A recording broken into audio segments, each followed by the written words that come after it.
Ya begini, semangatnya adalah kita ingin memperbaiki.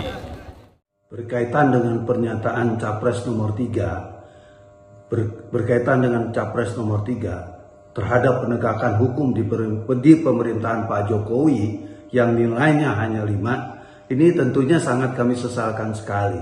Karena kenapa? Kami sebagai relawan itu tentunya juga pernyataan tersebut itu sangat tidak terukur. Karena kenapa juga? Karena data yang disampaikan itu bukan data yang valid. Karena data yang valid berdasarkan hasil survei Kompas, kepuasan terhadap penegakan hukum di pemerintahan Pak Jokowi itu 61, bukan 5. Ya, dalam arti besar sekali. Artinya juga kepuasan masyarakat dalam kaitan ini itu sangat tinggi berkaitan penegakan hukum. Karena kenapa juga? Ini yang perlu harus kita perhatikan, tingkat kejaksaan, kepolisian, itu kan masih ada pengadilan. Dan pengadilan sebagaimana juga kita tahu, itu kan masuk dalam ranah yudikatif. Dan di mana peran daripada eksekutif itu nggak bisa masuk. Karena kenapa? Ini kan lembaga hukum di kita ini kan dalam konteks lembaga kehakiman itu mempunyai domainnya sendiri, di mana nggak bisa dicawe-cawe oleh presiden. Dan kalau kita mengukur dari persoalan itu, artinya tingkat kepuasan di 61% ini udah luar biasa. Besar ini artinya.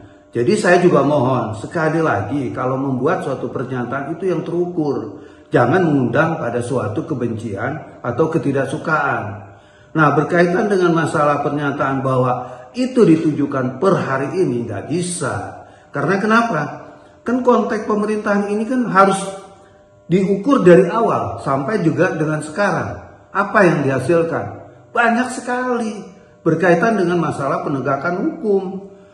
Contoh di BPN, ya.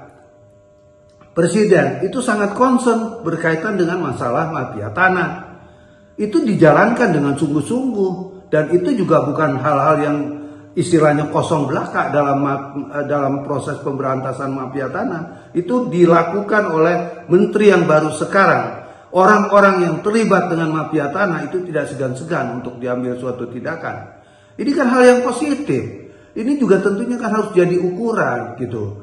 Jadi kalau seandainya juga kita mengatakan bahwa kenapa sih cuma segitu misalnya. Kan saya udah bilang tadi, ini persoalan yang terjadi itu kan bukan selama kepemerintahan Pak Jokowi. Tapi juga ada Pak SBY, ada Bu Mega, ada Gus Dur. Ya. Semasa itu ada persoalan-persoalan krusial itu yang nggak bisa seketika bisa diselesaikan.